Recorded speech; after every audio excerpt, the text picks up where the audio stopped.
¿Cómo está, doctora de Acevedo? Tenga usted muy buenos días. Buenos días, Rodolfo. Buenos días, amigos de UCI Pulso Informativo.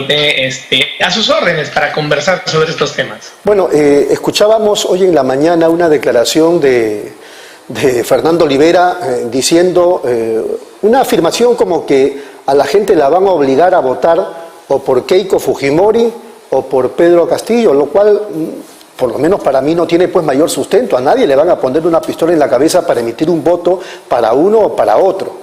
Pero también hablaba, a propósito de esa afirmación, hablaba él sobre que los votos blancos o nulos pueden ser amplios en la segunda vuelta, así como desde su punto de vista fueron en la primera.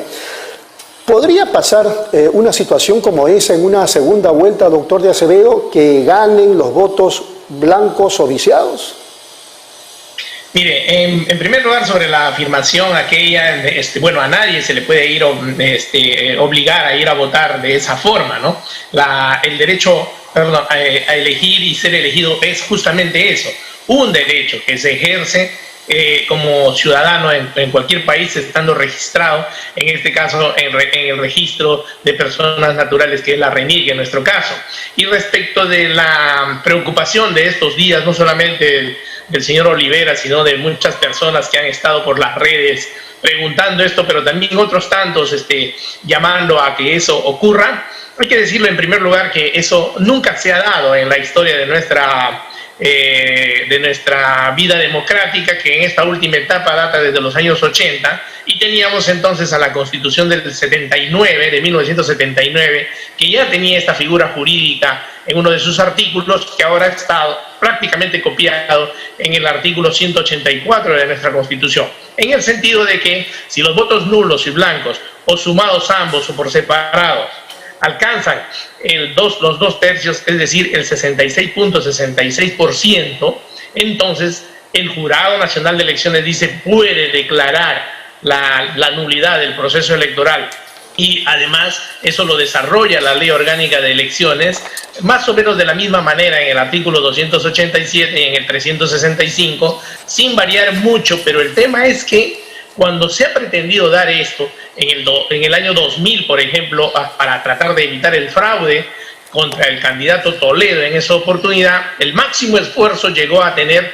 31 votos de nulos y blancos en esa oportunidad. Y luego, cada 10 años se repite este fenómeno, decía el otro día comentando con una colega suya, porque también se volvió a dar el año 2000, en el año 90 con un outsider, en el año 2000 con Toledo, en el 2010 con Humala, y ahora se repite esto con Castillo, visualizados todos ellos en su momento y en la coyuntura y en el contexto como una especie de cuco antisistema, disculpen la expresión, pero antisistema, y que puede, de ser electo, puede degenerar todo ello, ¿no? Entonces, nunca se ha dado, todo se ha morigerado, y esperemos que esta vez también los que vayan a pasar a la segunda vuelta vayan hacia una conciliación por grupos, porque además, como también sostenía hace unos días, si los candidatos son inteligentes, tienen que conciliar para poder tener adeptos y ganar en esta segunda vuelta. Esa figura jurídica, entonces, en conclusión, Rodolfo, yo veo poco probable de que se dé. Ha habido otros tantos porcentajes muchísimo más bajos, 7%, 8%, en los estadios que mencioné y con esos candidatos que mencioné. Entonces, y por último, si de darse esta figura y hay esta posibilidad y alguien así lo visualiza, o los propios resultados de la segunda vuelta, aquí hay que ver dos cosas. En primer lugar, que el proceso electoral es un solo acto, que se inicia inclusive con la convocatoria del presidente de la República y termina con la proclamación de los ganadores. Recién estamos en el primer tiempo de ese proceso, habiéndose dado la primera, la primera elección del 11 de abril, y ahí tenemos entonces resultados oficiales, y como consecuencia de esos resultados oficiales, al cabo de fines de este mes, ha dicho el presidente del jurado, vamos a tener una segunda vuelta. Ya no hay marcha atrás, ya no se puede precluir de buenas a primeras y dejar nulo este proceso electoral. Pero la última palabra es lo es decir, la tiene el Jurado Pero Nacional de Elecciones. ¿qué tendría que pasar para que la segunda vuelta se declare desierta? ¿Qué tendría que suceder en cuanto a los votos blancos o nulos y viciados? Lo perdimos. Tendrían que alcanzar, como decía Rodolfo, el 66%. Vamos a suponer, doctora Acevedo, de votos nulos y viciados. Doctora Acevedo, vamos a suponer que esa cifra se da, lamentablemente para nuestro país, vamos a suponer que se da.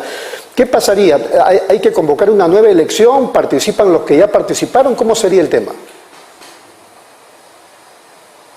Ya, muy bien. Buena pregunta. En ese supuesto, la resolución definitiva de todas maneras la tiene que dar el árbitro máximo de este proceso y que encabeza el sistema electoral en el Perú, que es el Jurado Nacional de Elecciones. Decretaría que en efecto eso se ha producido, habida cuenta los porcentajes, y consecuentemente en esa misma resolución convoca para una fecha en el lapso de 90 días a un nuevo proceso electoral solamente entre las dos candidaturas que han quedado en la segunda vuelta. No hay marcha hacia atrás en los resultados oficiales, que para esa etapa ya deben haber quedado precluidos, y en lo que respecta a cada uno de los candidatos debe haber quedado ya consentido, inclusive con todos aquellos que han candidateado al Congreso de la República, claro, que son cientos de miles, debe haber quedado consentido y no hay marcha atrás, no hay etapa que vaya hacia atrás. Esto es derecho también, y los abogados decimos que esa etapa ya precluyó. Quedaría pendiente entonces un nuevo proceso electoral entre las dos candidaturas. Además que hay que agregar algo a propósito del escenario que tú supuestamente, que suponemos, que estamos suponiendo. En la segunda vuelta electoral, la ley también dice, complementariamente a lo que ya hemos comentado, que cualquiera de los dos gana, aun cuando sea por la diferencia de un voto, de un solo voto, ya es elegido presidente de la República. Claro que sí, el 66.66% está en el supuesto que tú dices. Luego ya expliqué que el jurado tendría que convocar a un nuevo proceso electoral entre las únicas dos candidaturas que han quedado en la segunda vuelta. Muy bien. Volviendo al contexto actual, el tema, lo que estamos viviendo, hay un detalle interesante. Keiko en anteriores elecciones logró 40% de la votación y lamentablemente ese porcentaje importante no le permitió llegar a la jefatura del Estado. Y hoy llega a la segunda vuelta con 13%.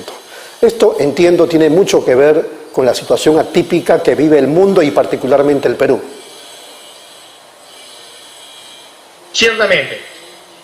Ahí lo que habría que comentar es que ha habido un gran ausentismo que ha llegado al 29% y pico, casi 30%. Si quisiéramos redondear, podríamos decir 30% de ausentismo.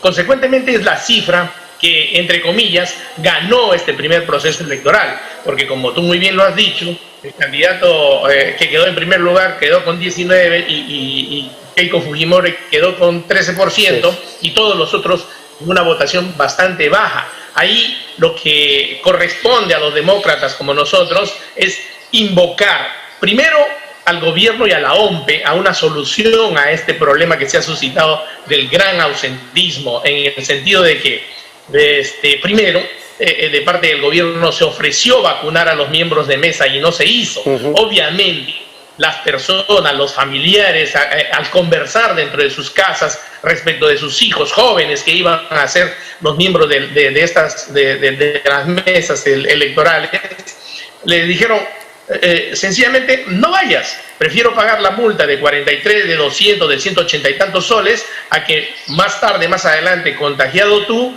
no pueda conseguir un balón de oxígeno sino a 3.600 soles, o ni siquiera conseguir una cama UCI. Muy bien. Eso, señor, que te ha ofrecido, debe cumplir el gobierno en una primera etapa, vacunar a los miembros de mesa de estas 83.040 mesas electorales que hay, que finalmente estaríamos hablando de 200.000 vacunas. Hay tiempo hasta junio, y eso evitaría que también lo que se produjo, ¿no?, que temprano estuviera, como desde las 3 de la mañana, esa era mi pregunta, los de la tercera edad se despiertan y están ávidos de votar, han tenido que esperar bastante tiempo para que ello recién se escuchan.